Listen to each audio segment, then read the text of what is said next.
Gulf war ಭಾರತೀಯರ ಪರಿಸ್ಥಿತಿ ಏನು? ಟೆನ್ಷನ್. ಇರಾನ್ನಲ್ಲಿರುವಂತಹ 10,000 ಭಾರತೀಯರಲ್ಲಿ ಜೀವ ಭಯ ಮನೆ ಮಾಡಿದೆ.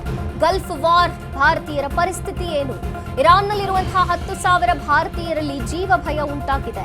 ಇಸ್ರೇಲ್ನಲ್ಲಿರುವಂತಹ 40,000 ಭಾರತೀಯರಿಗೆ ಸಾವಿನ ಭಯ ಕಾಡ್ತಿದೆ. ಗಲ್ಫ್ ದೇಶಗಳಲ್ಲಿರುವಂತಹ ಲಕ್ಷ ಭಾರತೀಯರಲ್ಲಿ ಈಗ ಆತಂಕ ಮನೆ ಮಾಡಿರುವಂಥದ್ದು. ಭಾರತೀಯರ ರಕ್ಷಣೆಗೆ ಕ್ರಮ ಕೈಗೊಳ್ಳುವಂತೆ ಮೋದಿಗೆ ಮನವಿಯನ್ನ ಮಾಡ್ತಿದ್ದಾರೆ. ಇಸ್ರೇಲ್ ಪ್ರಧಾನಿ ನೆತನ್ಯಾಹುಗೆ ಕರೆ ಮಾಡಿದಂತಹ ಪ್ರಧಾನಿ ಮೋದಿ ಶಾಂತಿ ಸ್ಥಾಪನೆ ಸಲುವಾಗಿ ಕ್ರಮ ಕೈಗೊಳ್ಳುವಂತೆ ಸೂಚಿಸಿದಂತಹ ಮೋದಿ. ಗಲ್ಫ್ ವಾರ್ ಭಾರತೀಯರ ಪರಿಸ್ಥಿತಿ ಏನು? ಟೆನ್ಷನ್ ಅನ್ನುವಂತಾಗಿದೆ. ಇರಾನ್ನಲ್ಲಿ 10,000 ಜನ ಇದ್ದಾರೆ.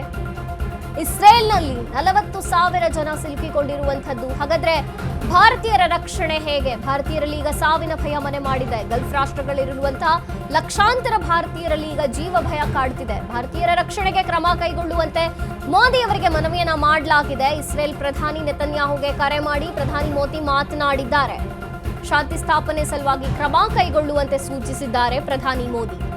ಗಲ್ಫ್ ವಾರ್ ಭಾರತೀಯರ ಪರಿಸ್ಥಿತಿ ಏನು ಅನ್ನುವಂತಾಗಿದೆ. ಯಾಕಂದ್ರೆ ಇರಾನ್ನಲ್ಲಿ 10,000 ಜನ ಭಾರತೀಯರು ಸಿಲುಕಿಕೊಂಡಿದ್ದಾರೆ. ಜೀವ ಭಯ ಕಾಡುತ್ತಿದೆ. ಯಾವ ಕ್ಷಣದಲ್ಲಿ ಏನು ಬೇಕಾದ್ರೂ ಆಗಬಹುದು ಇರಾನ್ನಲ್ಲಿ. ಏನು ಇಸ್ರೇಲ್ ಪರಿಸ್ಥಿತಿಯೂ ಕೂಡ ಹಾಗೆ ಇದೆ. 40,000 ಭಾರತೀಯರು ಜೀವ ಭಯದಿಂದ ಇದ್ದಾರೆ. ಗಲ್ಫ್ ರಾಷ್ಟ್ರಗಳಲ್ಲಿ ಯಾವ ಕ್ಷಣದಲ್ಲಿ ಏನು ಬೇಕಾದ್ರೂ ಆಗಬಹುದು. ಹಾಗಾಗಿ ಈಗ ಮೋದಿಗೆ ಮನವಿಯನ್ನ ಮಾಡಲಾಗಿದೆ. ನಮ್ಮನ್ನ ರಕ್ಷಿಸಿ ಅನ್ನೋ ರೀತಿಯಲ್ಲಿ ಮನವಿಯನ್ನ ಮಾಡಿದ್ದಾರೆ. ಇರಾನ್ ಮತ್ತು ಇಸ್ರೇಲ್ನಲ್ಲಿರುವಂತಹ ಲಕ್ಷಾಂತರ ಭಾರತೀಯರನ್ನ ರಕ್ಷಣೆ ಮಾಡುವಂತಹ ಹೊಣೆ ಇದೆ ಈಗ ಇರಾನ್ನಲ್ಲಿರುವಂತಹ 10,000 ಭಾರತೀಯರು ಜೊತೆಗೆ ಇಸ್ರೇಲ್ನಲ್ಲಿರುವಂತಹ 40,000 ಭಾರತೀಯರಿಗೆ ಜೀವ ಭಯ ಕಾಡ್ತಿದೆ. ಗಲ್ಫ್ ದೇಶದಲ್ಲಿ ಸಿಲುಕೊಂಡಿರುವಂತಹ ಲಕ್ಷ ಭಾರತೀಯರಿಗೆ ಆತಂಕವಿದೆ.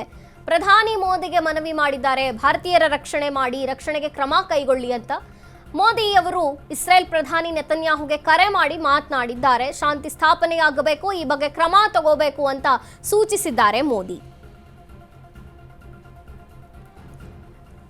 ಒಟ್ಟಾರೆ ಭಾರತೀಯರ ರಕ್ಷಣೆ ಮಾಡುವಂತಹ ಹೊಣೆ ಇದೆ ಈಗ ಇಸ್ರೇಲ್ನಲ್ಲಿ ಇರುವಂತಹ 40,000 ಭಾರತೀಯರು, ಇನ್ನು ಇರಾನ್ನಲ್ಲಿ ಇರುವಂತಹ 10,000 ಭಾರತೀಯರನ್ನ ರಕ್ಷಣೆ ಮಾಡಬೇಕಿದೆ.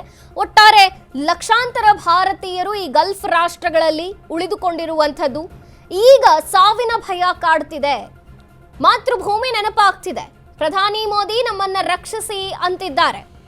ಶಾಂತಿ ಸ್ಥಾಪನೆಯ ಸಲುವಾಗಿ ಕ್ರಮ ಕೈಗೊಳ್ಳುವಂತೆ ಸೂಚನೆ ಮಾಡ್ತಿದ್ದಾರೆ. ಈಗ ಮೋದಿ ಅವರು ನೆತನ್ಯಾಹುವಿಗೆ ಸೂಚನೆ ಮಾಡಿರುವಂಥದ್ದು ಲಕ್ಷಾಂತರ ಭಾರತೀಯರನ್ನ ರಕ್ಷಿಸುವ ಹೊಣೆ ಇದೆ ಈಗ.